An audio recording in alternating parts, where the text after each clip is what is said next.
watching movies and jamming out.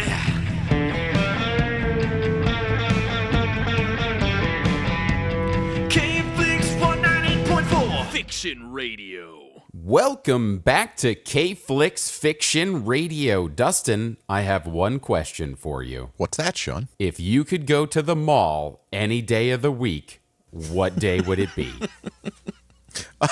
I don't know the lyrics well enough to answer that. Today! Oh, today. Oh, that's a trick question. That's not a day of the week. That's any day. Well, it could be any day you want when it's today.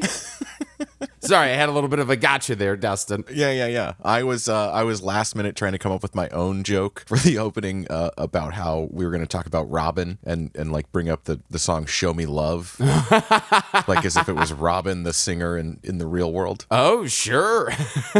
But no. We're talking about Robin Sparkles, the alter ego of Robin Scherbatsky from How I Met Your Mother. Yes, the American sitcom. But a Canadian character through and through.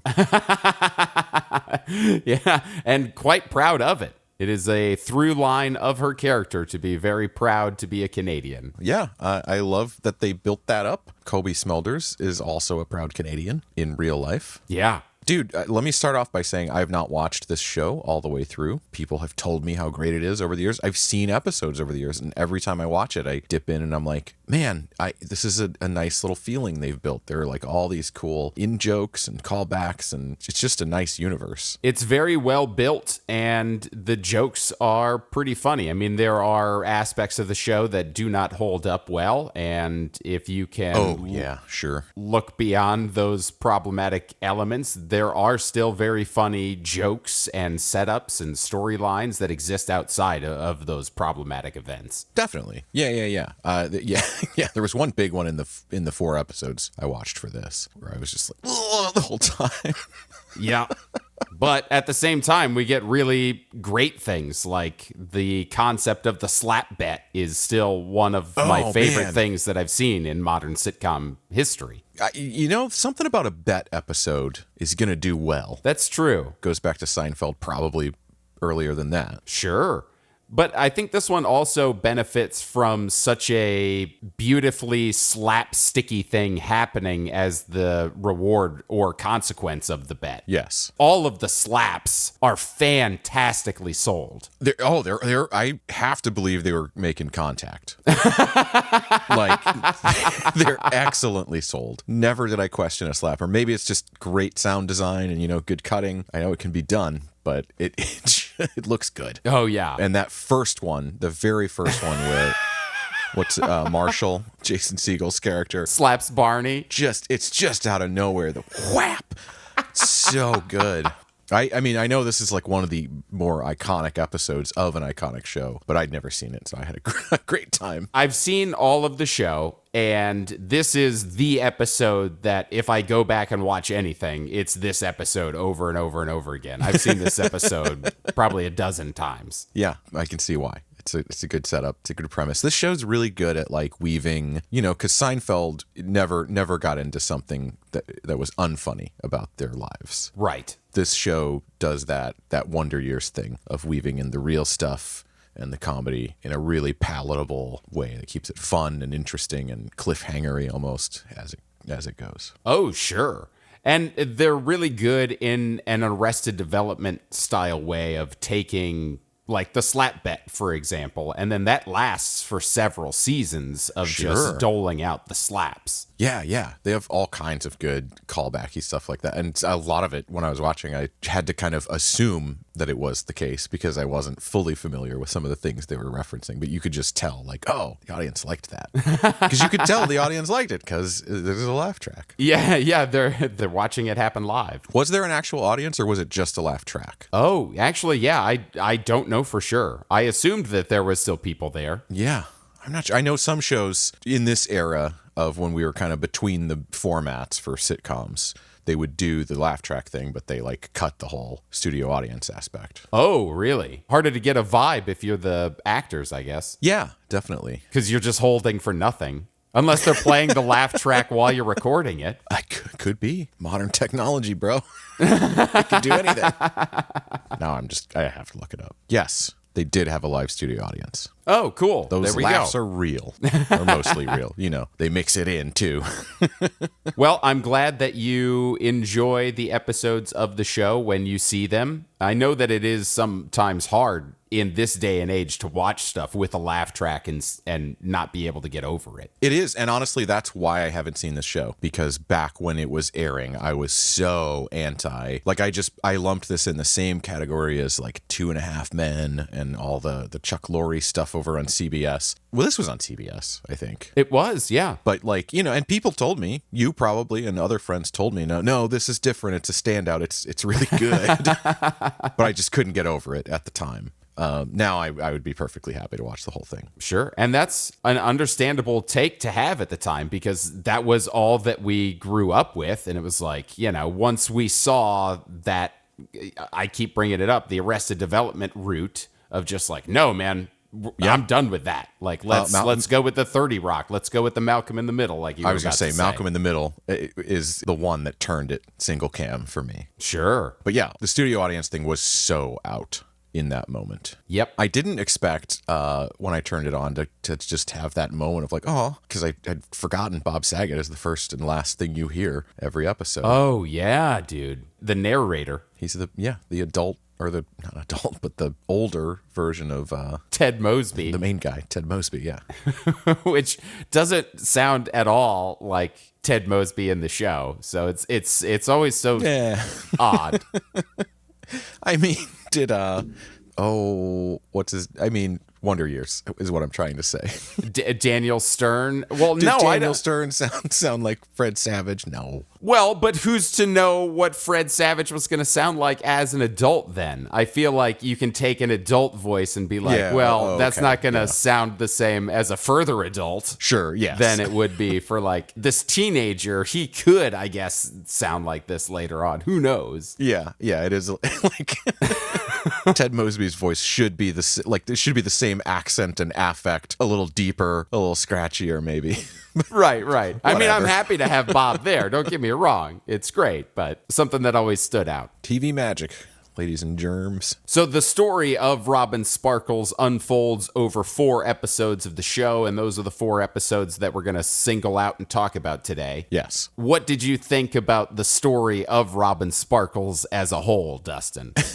As a whole, I thought it was pretty great. I love the evolution of it. There are a few episodes outside of these 4 where one song or another comes up. Mostly Let's Go to the Mall. Sure. I thought it was a great way to keep adding to it. There's some plot loophole stuff for me. It's when it starts off, the story is that she had one minor hit and toured the malls of Canada. Right. And I love the graphic they always cut back to of her like touring the world, and it's always from Alberta to Ontario. Like, it doesn't even include the west or east coast of Canada.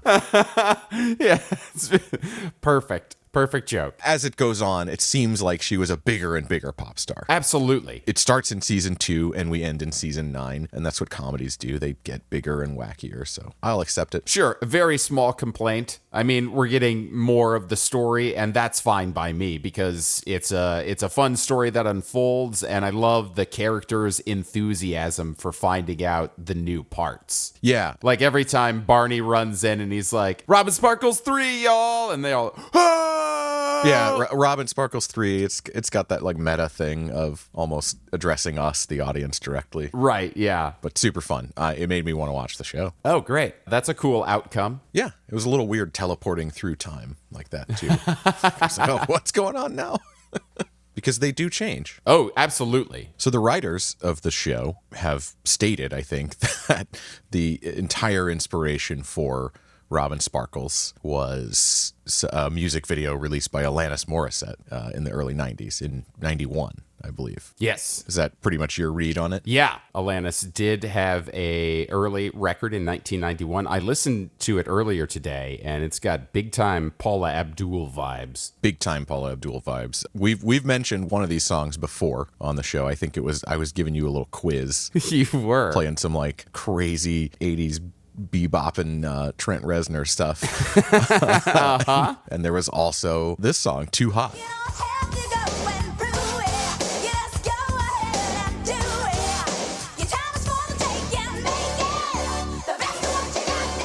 Which It's crazy, man. You can 100% hear that this is Alanis Morissette. Yes. She has a very unique vocal styling. She super does. And you can 100% feel, like you mentioned, the Paula Abdul.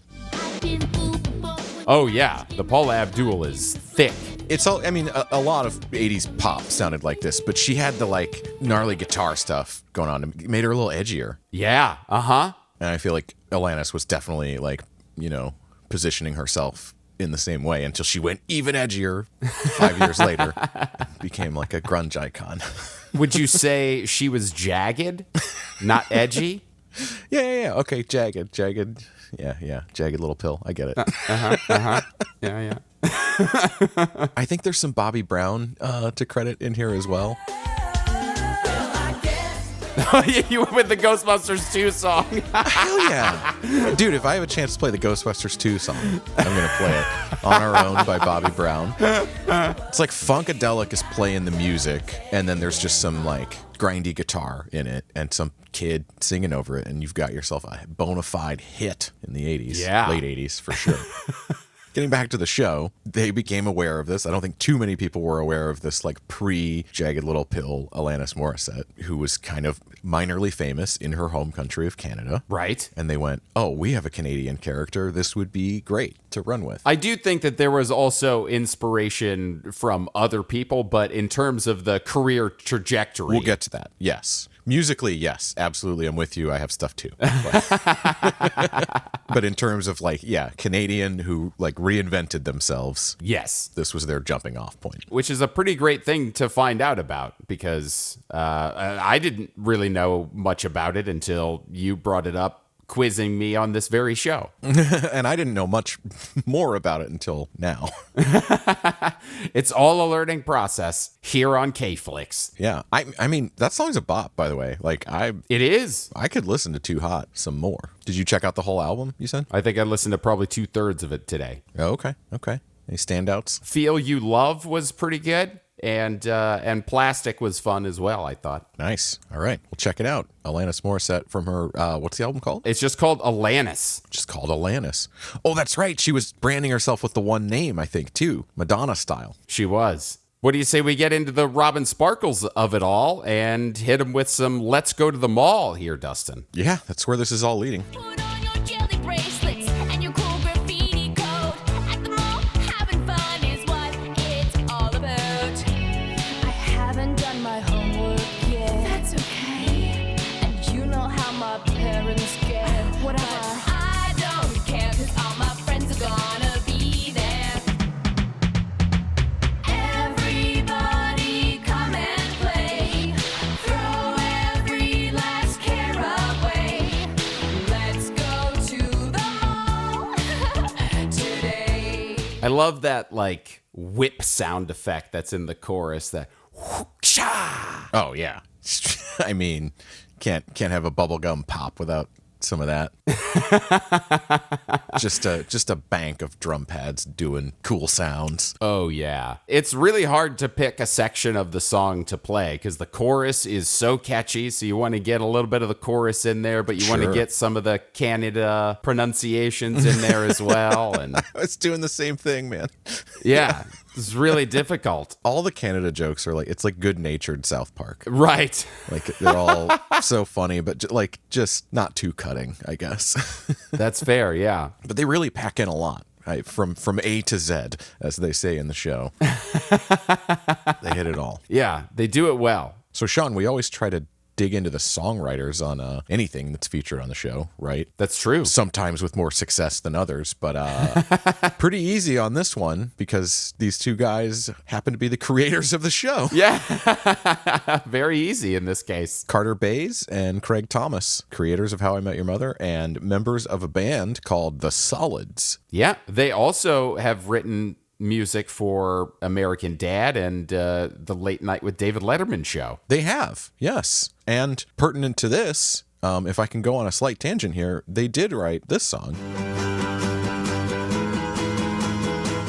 The theme song to the show. It's called Hey Beautiful, again by the Solids. It's very odd because did you listen to that full song? It sounds nothing like that until the very end of it. Coming up, buddy. Real quick before we go too far, I mentioned Carter Bays and Craig Thomas because they are the creators of the show. But this band also features Patrick Butler, Doug Derryberry, which is a fantastic name, That is a good name. and Josh Suniwick. And yes, I did listen to the whole song, and I wanted to play you and our listeners a little bit of the whole song because I think this is really fun. Yeah, you would never guess No, that this is going to turn into... absolutely not. You can hear the bass line here. Do. The like descending, the stair step down bass line. It's the only giveaway that it's the same thing. Yeah, because when it first started, I was like, this is not the theme song. What is this? Yep, it's actually at the very end of the song, it goes into the part that we know.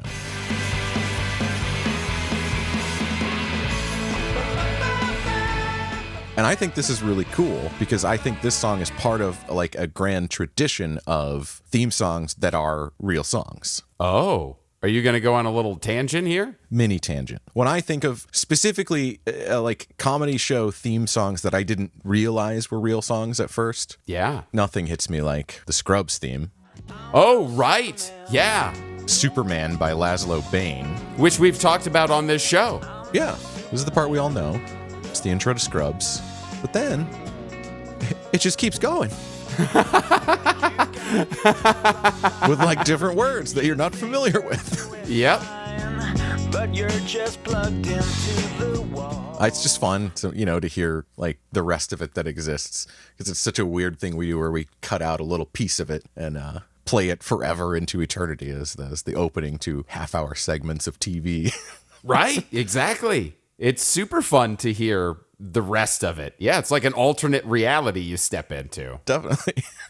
The other one I wanted to mention because I love showing people this one. I think I sent this one to you at some point and you were like, what? So maybe some listeners can have the same thing. This is a song called Go by Valley Lodge. Which, if you live in the world, perhaps you recognize as the theme song to Last Week Tonight with John Oliver. Uh-huh.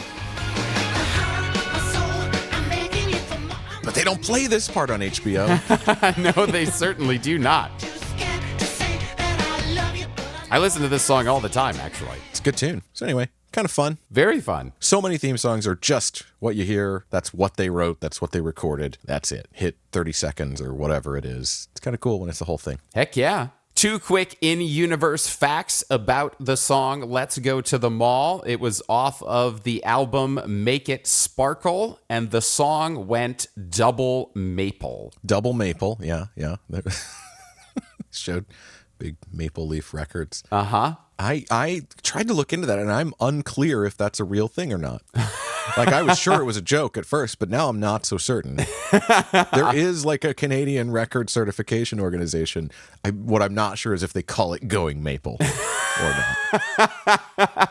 Not a lot of results outside of How I Met Your Mother when you Google that. Yep, well, that's fair. It's got to be a fake thing then, but still very funny. So as we mentioned, there are a couple of other inspiration points for Robin Sparkles, and I feel like this song, Let's Go to the Mall, does have a few of them. Yeah. Primarily being a parody of Tiffany, the famous mall singer. Yeah. And her song, I Think We're Alone Now. Running just as fast as we can, holding on to one another's hand, trying to get away into the night, and then you put your arms around me and we tumble to the ground, and then you say, I think we're alone now.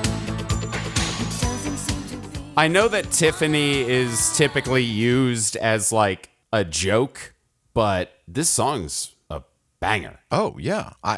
Is she used as a joke? Let's back up here because I don't know. I watched the video for this because I have it queued up to play as well and saw that the whole thing was in like her doing like mall tours. Mm-hmm. Like it's all shot in malls. But I don't know of this whole her being a mall singer thing. Oh, yeah. Enlighten me.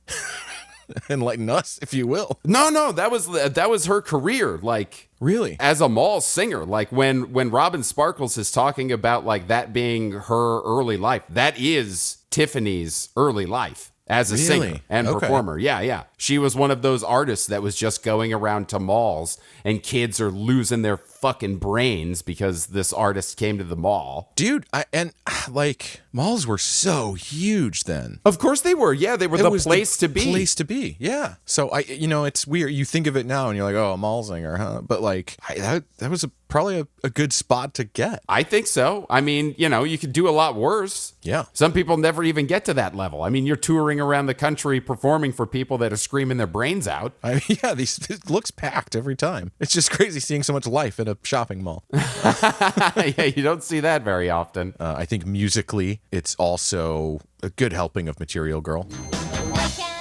Oh, sure. Just in terms of the weird, sort of like childlike synthesizer vibe that it's given off. I was picking up a little bit of Denise Williams's Let's Hear It for the Boy in there. Oh, yeah, definitely.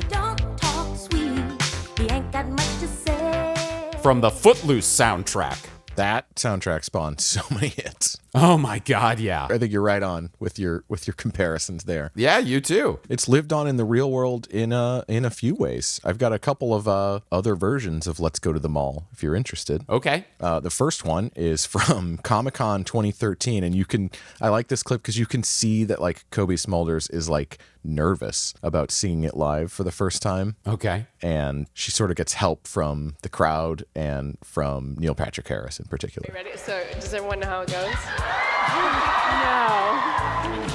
Oh. You gotta wait for it just takes a second. Wow. Oh. Come on, Tori. Let's go to the mall. You won't be sorry.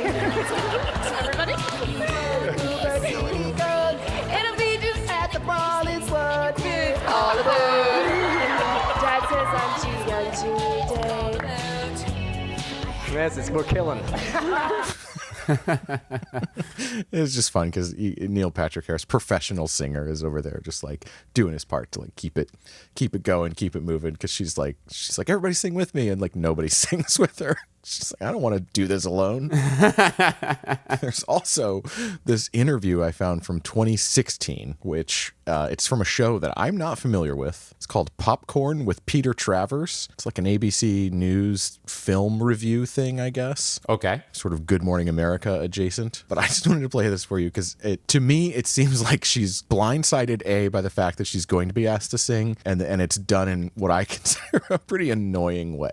Oh. Show always ends in song. It always Oh, does. fantastic. It is great. Okay. Now, we talked before I went on about Bob Dylan. Yeah. He could be in your Bobby head. D. Bobby D, as you call him. Yeah. Well, just today, just in this moment. Well, it's okay. And then, of course, really memorable to me in the Robin Sparkles period was Let's Go to the Mall. Yes. You know? But Yes. you may not be in that mood today. Anyway, I want whatever is in your head. I want a few strains of Should we do like? Let's Go to the Mall sung by Bob Dylan. Okay. He's like, sing whatever you want. It could be that Let's Go to the Mall song, but maybe you don't feel like it. Whatever you want to do. Then gives her no time and says, sing it like Bob Dylan. It's crazy. And you can see wow. her face. She just goes, okay. And then, God bless her. Come on, just go. It's not a good Dylan. Come on, Tori. She's doing like a harmonica thing. She's trying. Right. Like, again, 100% blindsided. You won't be sorry. Like this guy, I've never seen this Peter Travers guy before, but he's like Jiminy Glick. He's like writhing around in his chair. I know. Let's Go to the Mall, sung by Bob Dylan. Oh, Lord. What a prompt. I read somewhere that this existed, and I didn't know it was going to be as wacky and funny as it was. And then finally, in 2020, we got a very special version of Let's Go to the Mall. Cool graffiti code, cause the mall is in our hearts, that's what it's all about. I have to go do Zoom school soon, at least until we're all immune, but that's just fine, I'm gonna follow COVID guidelines. Everybody come and play, throw every last care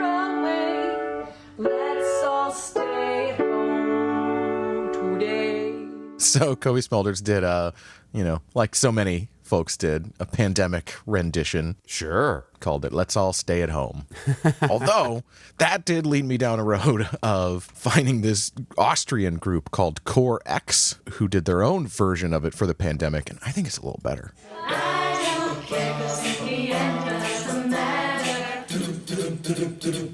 Everybody come and say, thoughtfully at home today. Thoughtfully at home today. Nice. It's cute. Nerdy. We can look back on those pandemic times and smile a bit now, I guess. Yeah, I suppose. Yeah, well, it was still awful. Sure. But we got some cool, weird media we never would have otherwise gotten with all these bands and famous people locked up. Quite true. Before we get into the next Robin Sparkles song, though it is still the next episode we're going to talk about, there is another band featured Oh, really? called the Foreskins. Oh, yes. Yeah, of course. And we do get a sample of their song. It is not a full recording, but their song Murder Train is featured in the episode of the show. So here you go.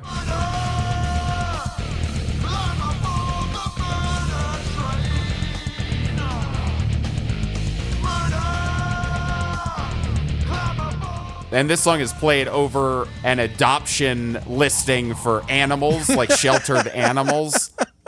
Yeah. Which is very funny, and it's also a reoccurring joke throughout the rest of the run of the show. Yeah, and also I thought it was funny that they made the joke of calling the band the Foreskins, and then Parks and Rec has the joke about it being number 4 skin, and 3 skin, and 5 skin. But also, in the episode of the show, Ted asks about the name Foreskins, and Simon, the character James Vanderbeek is playing, says that it's because there were 4 members in the band, but it's still spelled like foreskins, the dick skin. Is it? On the How I Met Your Mother wiki, it's the 4 skins, like the 4 tops, but skins. Oh. The number 4, but spelled out. Hold on, the soundtrack. Oh. Do we find a discrepancy? Oh yeah, you're right. On the album How I Met Your Music, Yeah, it's the 4 skins. Yeah, like the anatomical spelling. right. Oh, interesting. Okay. Well, I don't know what it's supposed to be. Yeah, I got it don't wrong. either. I just assumed that this one would be more official than a wiki because anybody can edit a wiki. Yeah, you're probably right. But they do make the joke in the show of it being about them having 4 members. They do. I don't know. I mean, the whole thing is the guy doesn't seem that bright, right?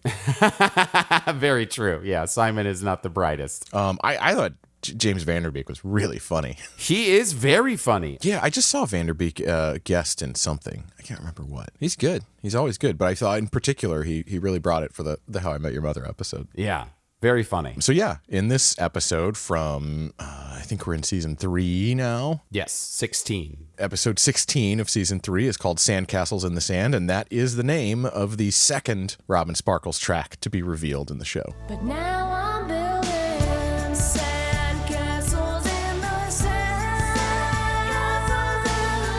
Thought I could fly when you held my hand. But now eternity turns to black and white. It was the greatest weekend of my life. We used to This song only went maple, Dustin. Not double maple. Not double maple, just single maple. I mean, that makes sense. It's a ballad. It's a little less exciting. This one is, I think you could again pull a Tiffany song for comparison. And in fact, I think Tiffany shows up in this video. She is in the video, along with Alan Thicke. And we get Alan Thicke for the first time. He comes back later. He does. Who, we've gone on too many tangents already, but Alan Thicke was a force in TV theme music. For those who don't know, he was not just the dad on Growing Pains. He wrote a lot of theme songs for a lot of shows back in the day. Yeah. You can tell, like, this is the moment, like, this is the season where the show is, like, locking in. Like, it's becoming a thing that people are looking forward to, and they can draw more guest stars and stuff. It's it's when Parks and Rec gets Adam Scott. It's when Always Sunny gets Danny DeVito. It's Sure, yeah. it's entering that mainstay portion of its lifespan. But anyway, this song, I think you could compare to a lot of Tiffany songs again. For me, it's a little Debbie Gibson. salvation.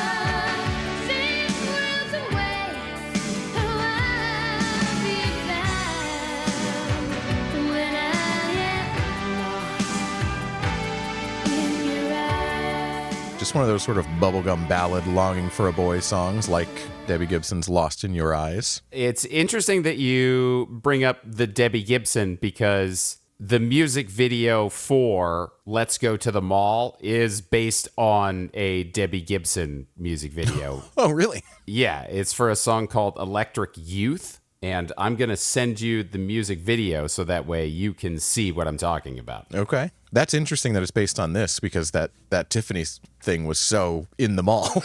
For sure. Apparently, some of the dance moves come from this music video. Oh, yeah. Okay. I can see it already.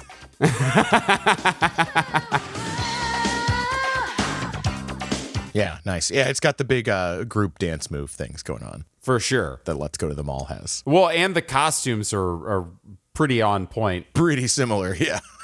The dancing does look pretty similar also, I think. Yeah, the moves are right there. Apparently, this song has a lot of different inspirations that they pulled from to get Sandcastles in the Sand. One of them being Belinda Carlisle's Circle in the Sand. Oh. Though that one sounds a lot more Fleetwood Mac-y than like the ballad that Sandcastles in the Sand turned out to be. Sure. So I'm going to focus on a different song that helped inspire Sandcastles in the Sand called Toy Soldiers from Martica.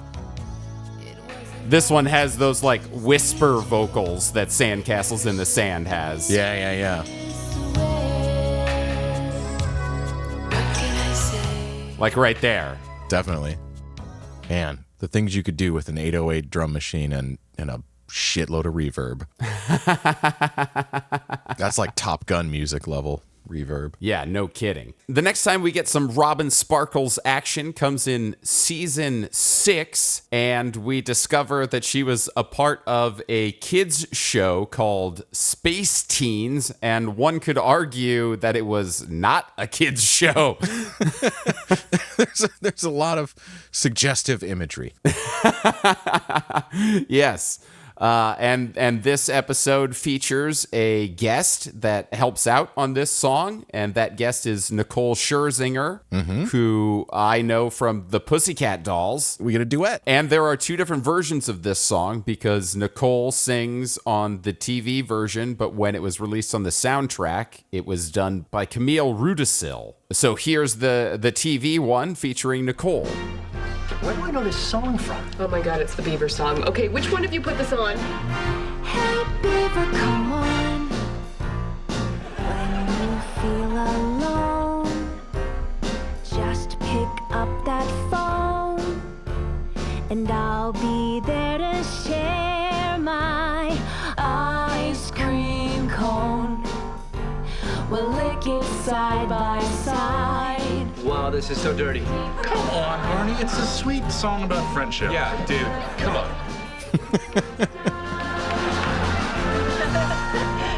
Two beavers are better than one. Yeah, see, if the whole bar is singing this song, it's definitely a pretty well-known thing. Totally, yeah. Beyond like minor or mall tour success. Exactly. Especially when the last song was supposed to have been, like a lesser song. Right, but yet somehow everybody fucking knows this song in the bar. I know it's a Canadian bar and all of that, but still. Yeah, I think, we're in season, 6 now? Yes. We're just climbing that ladder of ridiculousness that shows go through. I wonder if it was a dance around the censors for television, as to why in the show they only call it the Beaver song, but on the soundtrack the song is credited as 2 beavers are better than 1. Yeah. But they I still don't say know. the lyric in the song, so I don't know what's going on there, but we never get the full title of the song inside of the episode. Yeah, that's totally the kind of dance that we hear about all the time that they have to do for censorship stuff. It doesn't always make a ton of sense. Sometimes it's like bargaining. You can sing it, but you can't say it. Right, exactly. Yeah, it's like, why does that work? Because there was probably like a little, graphic on the screen when they show the music video. Like you can't type it. You can't have it printed, maybe. Oh, sure, right. Who knows? Again, I'm fascinated by like the music that's all being produced by this one band because it's all so different. Yeah. Like we've evolved again. I just thought of a wild card comparison for this one, but it reminds me of some kind of earlier Björk music. Björk, I think is the proper pronunciation, Björk. But it made me think of her song, It's Oh So Quiet, which has that sort of, it's an awesome song, but it has this sort of big band sound. You fall in love, simple. The sky up above, simple, is caving in. Wow! You never been so nuts about a guy you wanna love. You wanna cry, you cross your heart and hope to die. Till it's over. Like there's even a flash of a vocal, I think it's Nicole Scherzinger's line, where it has like a Björk like quality to her voice. Just pick up that phone. Oh, yeah. That just made me think of Iceland's queen. And here's the version featuring Camille's vocals. Hey, baby, come on. When you feel alone, just pick up that phone, and I'll be there to share my ice cream cone. I speaking of censorship, by the way, I'm amazed they got away with the joystick scene aspect of this. 'Cause it's like they set up for the kids shows that they do math to solve crimes or something, right? And so like to do the math, they have to operate one joystick together, and it's just it's not like penis shaped, but it's a big stick, and they're both grabbing it. Yes. And then it's shooting lasers at these asteroids, and the asteroids are exploding. And it's number based somehow. Right. It's all very suggestive. It's well played. It's a good. I like the through line of the "is it porn, is it not" with Robin's secret throughout the whole thing. Oh yes. Like it's like when before we even know she's a pop star, we think we're going to find out she's a porn star, and then they turn it on its head. Right. And now on this one, they're kind of turning it back and going, yeah, maybe it was anyway. What is this? All right, so that leaves us with one Robin Sparkles song remaining, and I should correct myself. This one's not a Robin Sparkles song. This one is by Robin Dagger, and it is called P.S. I Love You. Yo, you're beautiful on your pedestal. I see you, you don't see me. Am I just too young, or just too dumb, or maybe just too grungy? It's so dark. It's dark, and we've come full circle. We're about as 100% inspired by the Alanis Morissette that the world has come to know and love as we could be here. What are you talking about, Dustin? I want you to know that I'm These don't sound anything alike. No.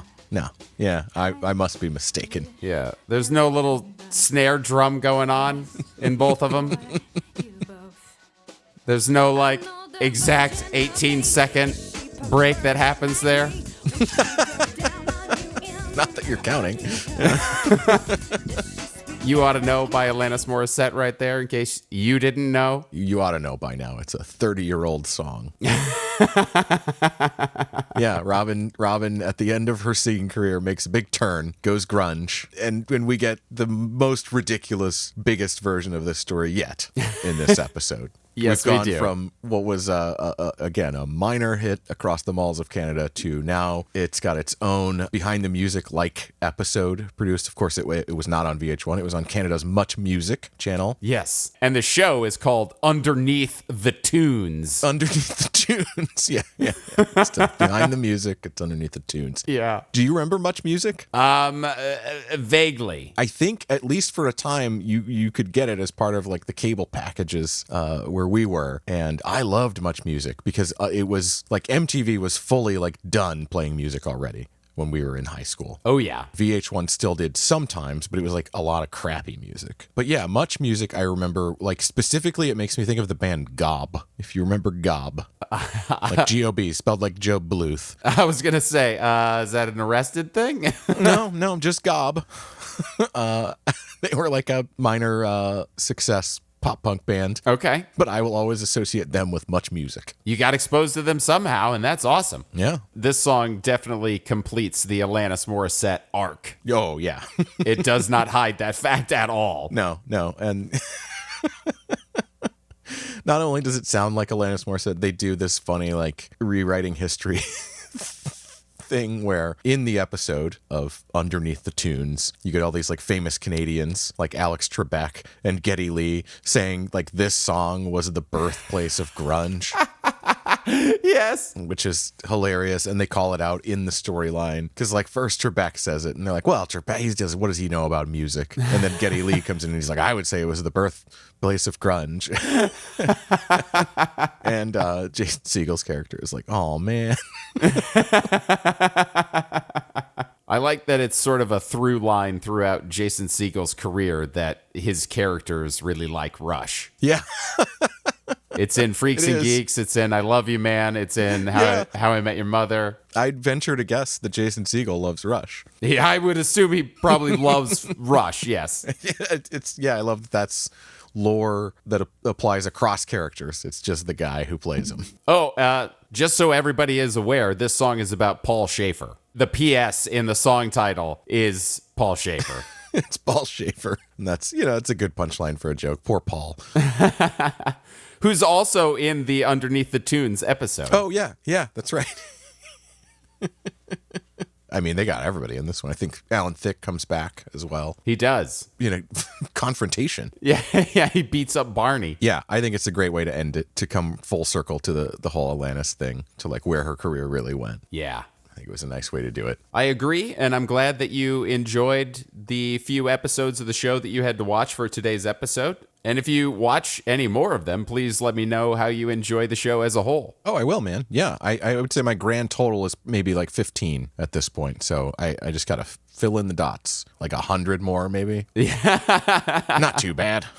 Nah, it'll fly by. Yeah, good stuff, Sean. Nice. Well, what do you say we go out on a high right now and I ask you the question of, if Robin Sparkles was real in our reality producing music, would you listen to her? Yeah, definitely. But I want more of the pop stuff. The Alanis stuff is like, it's a funny joke, but it's been done. I want more mall bubblegum stuff. Yeah, I want the rest of the Make It Sparkle album. Oh, that would be so great if they just finished it. I mean, the show, it's got its music compilation, and there's a bunch of songs, maybe not a bunch, but there are songs in the show that we haven't even covered for different characters.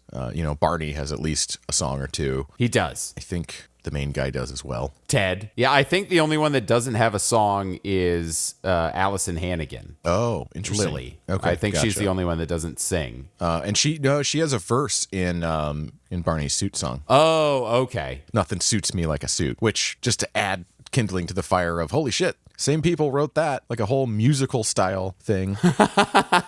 Yeah, that's a full musical song. Yeah. So it's rare that you get such talented screenwriters who are also such talented songwriters. Yeah, good for them, man. You got to love people being insanely creative like that. Yeah. And if you want some more insane creativity, next week we're coming at you hard with a show called We Are Lady Parts, and it is going to smack you across the face in many different ways. Ooh, I am so excited for some punk rock. We haven't rocked out in a while on the show. No, we haven't. So stay tuned for that. And if you liked this week's episode, please give us a rating and review on whatever platform you're currently listening to this on. And if it happens to be YouTube, give us a thumbs up and a subscribe. And if you didn't like it, don't share that with anybody. Yeah, keep that shit to yourself. But do find us online at fictionradiopod.com and contact us at fictionradiopod@gmail.com. See you next week for We Are Lady Parts. Watching movies, jamming out.